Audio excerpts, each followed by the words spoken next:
It's ironic that the very people who want to eliminate choice in the electorate are people who believe in free enterprise economics, and the marketplace in a good free enterprise economy is driven by choice, by freedom for people to choose between products.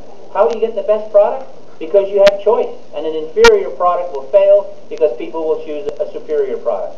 So if you eliminate that choice, what do you get? You get mediocrity, you get an inferior product, and that's what we've had too much of in BC.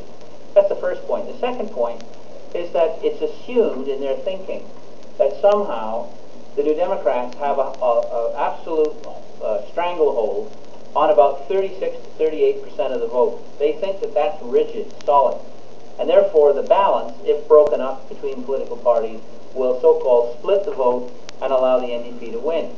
Now, quite frankly, that's only happened twice in British Columbia's long history of politics.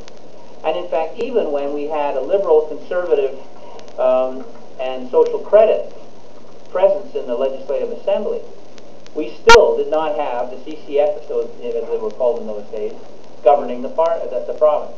So people will argue that and say, well, the split of the vote is because the NDP have that hardcore support. I can tell you quite seriously now, because we've finally tracked it and we know, that for every 3 memberships we're getting in, 2 are coming out of the NDP and 1 is coming out of the Liberals. We are attracting the New Democratic vote and the Liberal vote. The Liberals will not attract that centre vote because they've gone far too far to the right. And because they've gone too far to the right, those people in the middle who are soft are going to drift back to the NDP.